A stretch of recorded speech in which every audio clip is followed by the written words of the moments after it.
પાટણ જિલ્લામાં આવેલા ચાણસ્મા તાલુકાના વડાવલી સીમમાં ચામુંડા માતાના મંદિરની જતા આગળ મિસ્સા જતા રોડ ઉપર આવેલા ડાબી સાઈડની સીમમાં કેમિકલ માફિયા દ્વારા ગેરકાયદેસર કોપર બનાવતી કંપની ઊભી કરી જૈવિકયુક્ત કેમિકલ જમીનમાં ખાડા ખોદી ઠાલવી ખુલ્લેઆમ પ્રદૂષણ ફેલાવતા હોવાની રાવ ઉઠવા પામી છે।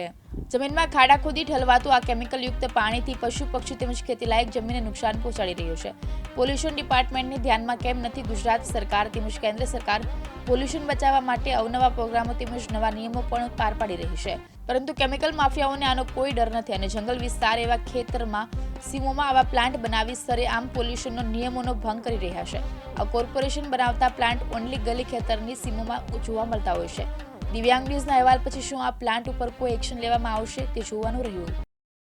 પાટણ જિલ્લાનું ચાણસ્મા તાલુકાનું વડાવલી ગામ વડાવલીની સીમની અંદર સમીસ્યા જતા રોડ ઉપર સીમની અંદર કોપરેસનો પ્લાન્ટ આવેલો છે।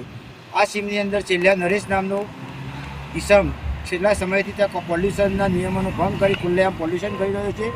જ્યારે ટેલિફોનિક વાતચીત કરતાં જણાવે છે કે અમે ખેતરમાં એમનેમ નથી પડી રહ્યા, તારા જેવા કેટલા પત્રકારો આવતાથી જતા છે, પરંતુ પોલ્યુશનના નિયમને ખુલ્લેઆમ ભંગ કરી અને આ ઈસમ પશુ પક્ષીથી મળીને તમામ જમીનને પણ કેમિકલયુક્ત પાણી જમીનમાં ઉતારી અને જમીનને પણ નુકસાન કરી રહ્યું છે। આ વિશે પાલનપુર પોલ્યુશન અધિકારી ટેલિફોનિક વાતચીત કરતાં તેઓ જણાવ્યું હતું કે અમે જરૂર કાર્યવાહી આગળ કરીશું।